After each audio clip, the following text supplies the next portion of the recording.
To je novi Renaultov, predvsem pa Revozov Twingo.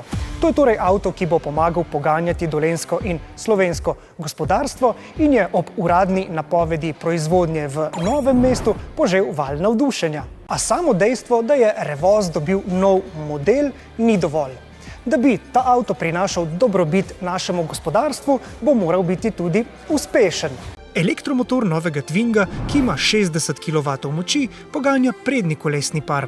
Energijo pa črpa iz baterije s kapaciteto 27,5 kWh, kar po standardu WLTP omogoča 263 km vožnje z enim polnjenjem.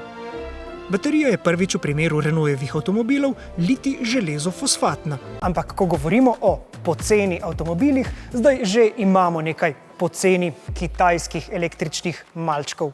No, s čim pri Renaultu napovedujejo, da jih bo Twingo prekusil? Believe me, you drive this and you will have the smile. Za razliko od originala, po katerem se novi Twingo oblikovno zgleduje, ima eno ključno razliko. Poglejte, še en par, torej 5 vrat. No, ampak prav tako kot ta original ima zelo razigran in razposajen karakter in mislim, da teh oblikovnih podobnosti res ni težko opaziti. Glavna posebnost notranjosti sta dva ločena sedeža v drugi vrsti, ki jo lahko takole, poglejte, pomikamo vzdolžno za 17 cm in na ta način zelo enostavno prilagajamo prostor, ki ga potrebujemo tukaj na eni strani za noge ali pa zadaj za prtljago. In mimogrede, prtljažnik ima prostornino do 360 litrov, kar je pravzaprav zelo dobra številka za avto, ki v dolžino meri le 3,8 metra.